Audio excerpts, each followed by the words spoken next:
Olá, queridos e amados irmãos, a graça e a paz do nosso Senhor Jesus. Eu sou a missionária Alessandra Rocha, do canal A Verdade que Fortalece.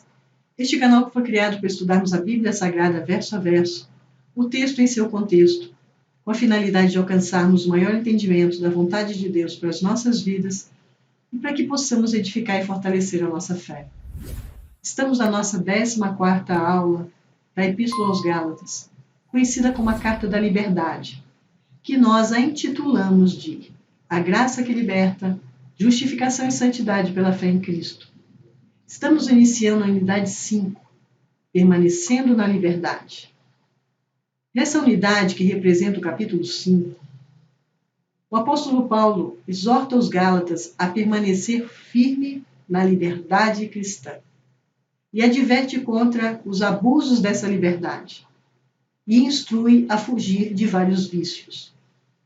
Paulo encoraja o exercício de diversas graças e a observância de diversos deveres e conclui com uma admoestação contra a vanglória, o procurar a ira e inveja.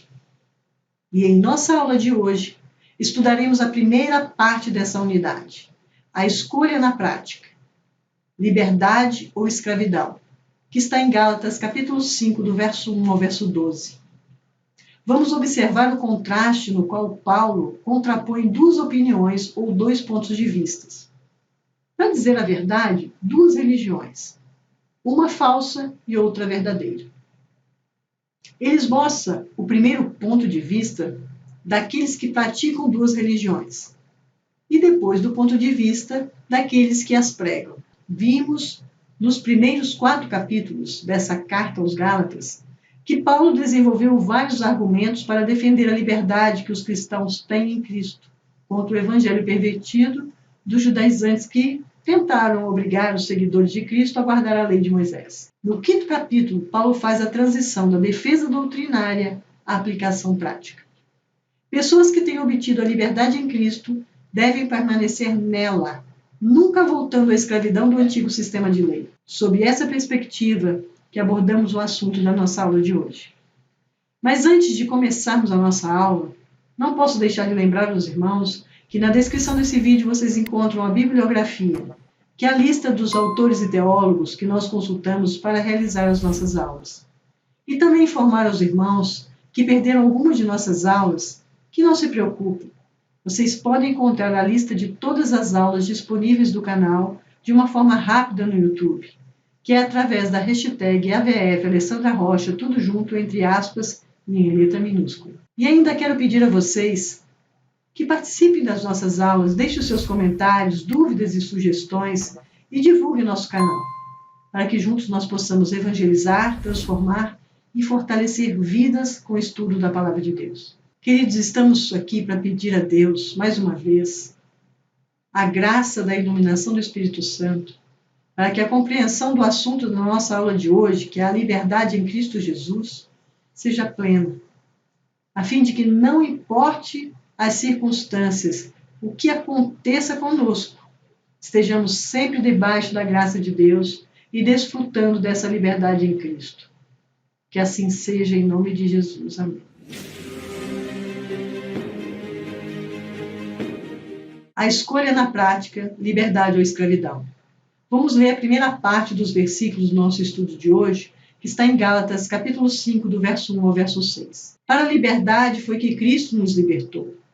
Por isso permaneçam firmes e não se submetam de novo ao jugo da escravidão. Eu, Paulo, lhes digo que, se vocês se deixarem circuncidar, Cristo não terá valor nenhum para vocês. De novo testifico a todo homem que se deixa circuncidar, que o mesmo está obrigado a guardar toda a lei. Vocês que procuram justificar-se pela lei, estão separados de Cristo. Vocês caíram da graça de Deus. Porque nós, pelo Espírito, guardamos a esperança da justiça que provém da fé. Porque em Cristo Jesus, nem a circuncisão, nem a incircuncisão tem valor algum, mas a fé que atua pelo amor. Vamos analisar esses versos. Vimos no versículo 1 até o 6º, no capítulo 5 de Gálatas, crentes verdadeiros e falsos. Paulo, através de seus argumentos, provou que a lei traz escravidão e a fé traz liberdade. Cita a circuncisão. A aceitação dessa exigência retira todos os benefícios de Cristo e coloca o fardo de toda a lei. Fica obrigado a guardar toda a lei. Os que vivem pela fé têm a esperança da justiça. Os que procuram ser justificados pela lei perdem a graça de Deus, porque Cristo não tem mais nada a ver com eles. Abandonaram a graça. Para a liberdade foi que Cristo nos libertou, ou seja, Cristo nos libertou para que sejamos de fato livres. Nossa condição anterior é apresentada como escravidão, Jesus Cristo como libertador, a conversão como um ato de emancipação e a vida cristã como uma vida de liberdade.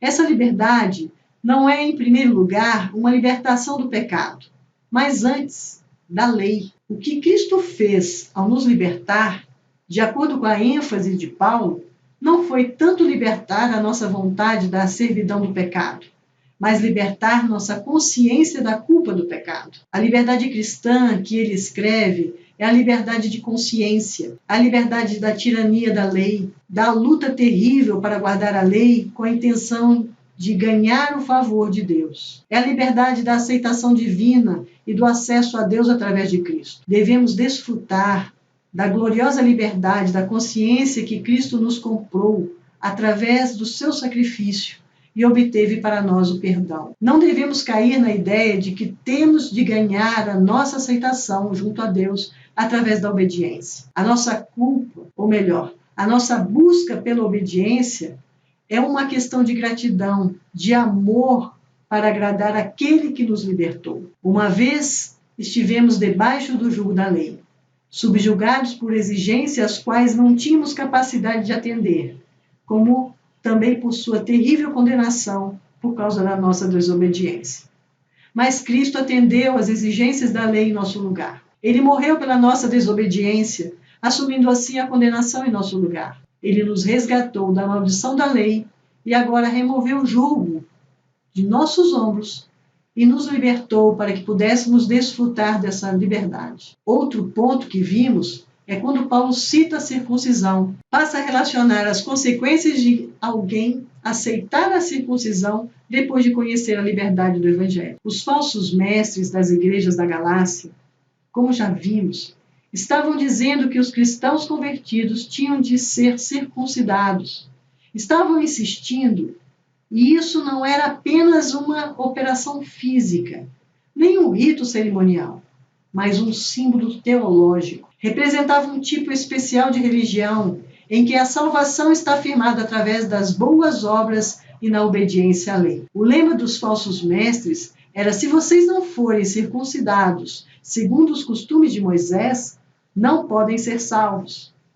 A circuncisão e a obediência à lei deviam ser acrescentadas, segundo eles. Era o mesmo que dizer que Moisés devia ter permissão de concluir o que Cristo havia começado. É impossível aceitar a Cristo, reconhecendo que não podemos nos salvar sozinhos, e então aceitar a circuncisão, declarando através disso que podemos nos salvar. É preciso escolher entre a religião da lei e uma religião da graça. Se acrescentamos alguma coisa a Cristo, perdemos ele. Se aguardamos a esperança da fé, a expectativa do futuro que a justificação produz, passar a eternidade com Cristo no céu, se nós guardamos essa futura salvação, é somente pela fé em Cristo crucificado, mais nada. A glorificação final no céu é um dom tão livre quanto a nossa justificação inicial. Assim, pela fé, confiando apenas em Cristo crucificado, o que importa é a fé. Quando uma pessoa está em Cristo, nada mais é necessário. Mas será que a vida cristã é tão completamente uma vida de fé que as obras, que as boas obras e a obediência à lei simplesmente não têm importância? Não, claro que não. A vida cristã não é apenas uma vida de fé. É uma vida no Espírito. O Espírito Santo que habita em nós produz as boas obras do amor. Não que as obras do amor sejam acrescentadas à fé como um fundamento posterior e secundário de nossa aceitação com Deus, mas que a fé que salva é uma fé que opera, uma fé que resulta em amor. É importante perceber que essa perda de virtude devido à procura de serem justificados pela lei é fatal.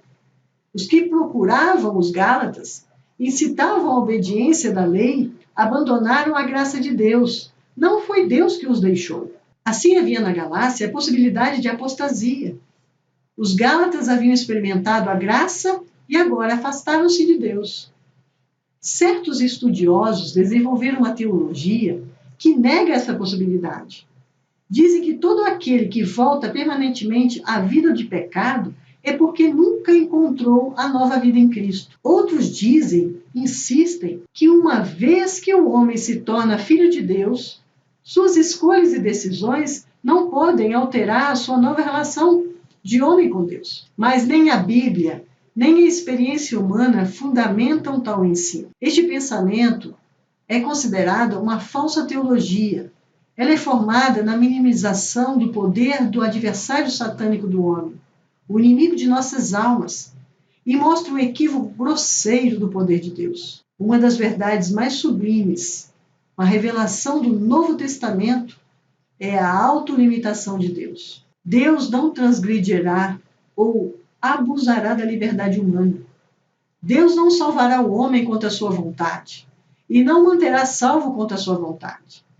Esta é a chave da graça sustentadora. Contudo, que o homem deseje, queira Deus, ele está seguro. Mas quando o homem escolhe voltar à escravidão do pecado e a Satanás, o Deus Todo-Poderoso respeita essa decisão. O pensamento bíblico e reformado é que a salvação do começo ao fim é obra de Deus. Isso quer dizer que Deus não só planejou a salvação. É Ele quem abre os olhos, dá o desejo de ser salvo, que lhe mostra Cristo, que quebra o coração, que quebranta o coração, que abre os olhos e os ouvidos e faz o nosso coração se inclinar para Jesus. A grande questão é que o ser humano é volúvel. Hoje quer, amanhã não quer mais. Por isso é que temos que perseverar na presença do nosso Deus para não perder a nossa salvação. Como diz em Mateus 24,16, mas aquele que perseverar até o fim será salvo. Esse é o que a palavra de Deus nos diz e que os batistas e a grande maioria dos teólogos defendem. Vimos então aqui os falsos crentes que desejam acrescentar a circuncisão à fé e os verdadeiros crentes que satisfazem só com Cristo e só com a fé. Agora nós veremos o contraste entre o falso mestre que perturba e o apóstolo Paulo que está ensinando a verdade de Deus. Vamos ler Gálatas capítulo 5, do verso 7 ao verso 12. Vocês vinham correndo bem. Quem foi que os impediu de continuar a obedecer à verdade? Esta persuasão não vem daquele que os chamou. Um pouco de fermento leva a toda a massa. Tenho confiança no Senhor de que vocês não mudaram a sua forma de pensar, mas aqueles que está perturbando vocês, seja ele quem for, sofrerá a condenação. Mas, irmãos, se ainda prego a circuncisão, por que continuo sendo perseguido? Nesse caso, estaria desfeito o escândalo da cruz. Quem dera até se mutilassem aqueles que estão perturbando vocês. Vamos analisar esses versos. Vimos os versículos 7 a 12 do capítulo 5 de Gálatas, mestres falsos e verdadeiros. Paulo conclui a advertência sobre a doutrina pervertida dos judaizantes com uma forte crítica. Eles impediram a obediência à verdade e persuadiram outros por uma doutrina falsa. Agiram como fermento, corrompendo a massa toda. Esses merecem a condenação. Paulo enfatiza que não pregava a doutrina da circuncisão e mostra o seu desgosto por ela, e por isso foi perseguido pelos judeus. Paulo gostava de comparar a vida cristã a uma corrida de pista. Observamos que correr bem na vida cristã não é simplesmente crer na verdade, mas também obedecer à verdade, aplicando a fé ao comportamento.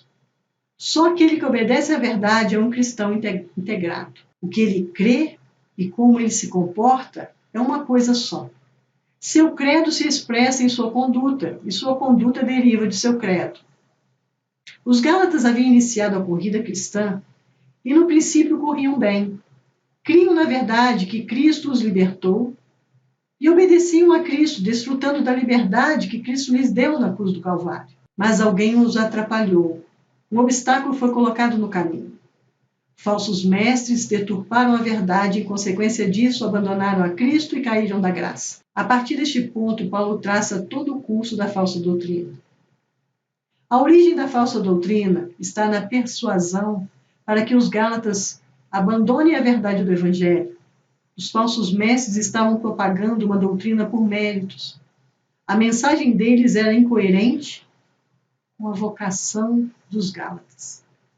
O efeito dessa falsa doutrina, além de impedir, perturbar e incitar, os falsos mestres estavam espalhando a heresia pela comunidade cristã de tal forma que quase toda a igreja estava sendo contaminada.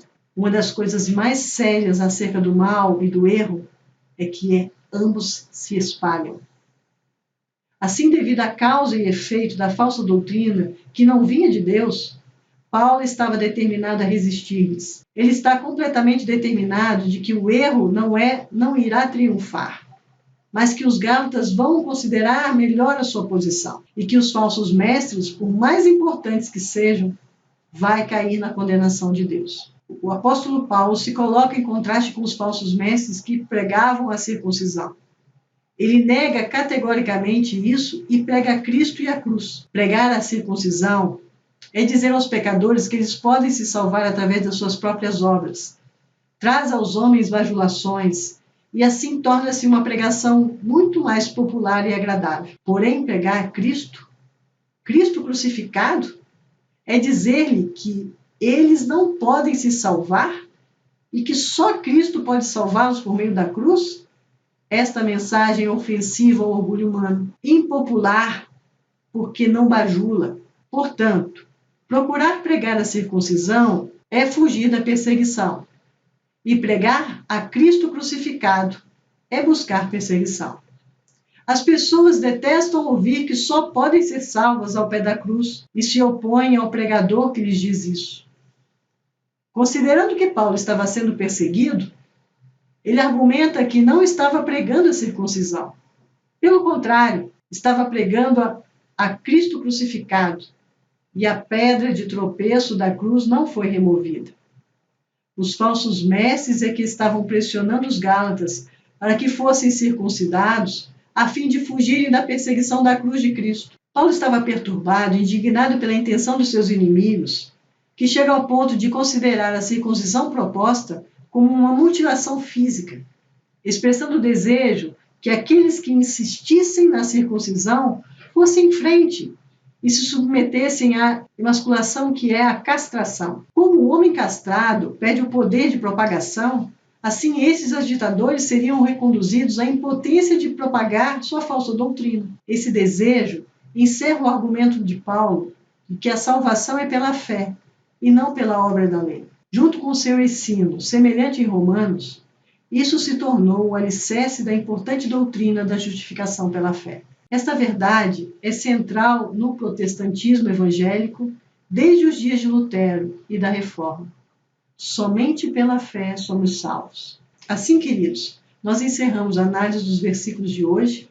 Vamos às nossas considerações finais. Aprendemos com essa passagem que todo tipo de tentação que sobreveio aos Gálatas podem também nos atingir, só que de outras maneiras. Dentro do próprio evangelismo, a prosperidade é anunciada como um sinal de salvação.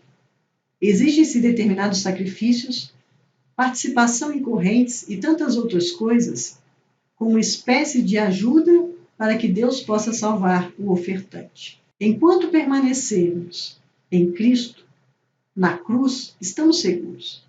Devemos nos valer dos meios da graça, da leitura da palavra de Deus, da frequência à igreja, da mensagem pregada, da oração, do apego a Deus nas tribulações e nas dívidas, porque só os que permanecerem na fé é que serão salvos. Infelizmente, muitos caem pelo caminho. Deus tenha misericórdia deles e de nós, para que pelo Espírito aguardemos a justiça que vem da fé. Uma pessoa que confia na circuncisão ou em qualquer outra cerimônia ou obra, anula a obra de Cristo em seu favor. Ele se coloca sob a lei e deve segui-la com perfeição absoluta, o que é absolutamente impossível. A liberdade que Cristo nos concedeu é para viver na justiça do poder do Espírito Santo. A vida de fé genuína é mais que crer na verdade divina, é também a produção do fruto divino. Assim, queridos, encerramos a nossa aula de hoje. Vamos orar? Senhor Deus, gracioso e generoso Pai, suplicamos ao Senhor que a verdade do Evangelho seja escrita na tábua do nosso coração. Que a verdade que Cristo nos concedeu na cruz seja utilizada com sabedoria, na qual não nos permite falar ou agir como queremos e podemos, mas como filhos de Deus faz para agradar ao Pai. Obrigada, meu Senhor. Obrigada, meu Senhor Jesus, porque o Senhor nos libertou da condenação do pecado, da culpa do pecado, da servidão do pecado, e um dia seremos livres da presença do pecado. Aleluia, glória a Deus por isso. Que vivamos a liberdade em Cristo, essa liberdade que Cristo nos oferece com sabedoria, com responsabilidade, com fé e com amor, a fim de que possamos glorificar o Teu nome, meu Senhor. Assim nós oramos agradecidos pela oportunidade e liberdade de estudarmos a Tua palavra em nome de Jesus. Amém. Amém, queridos? Assim nós nos despedimos, agradecendo a vocês por participarem de mais uma aula conosco. Agradecemos a Deus pela liberdade e oportunidade de estudarmos a Tua palavra, que é a verdade que nos fortalece. Abraço a todos, até a próxima aula, se assim Deus nos permitir. Até lá.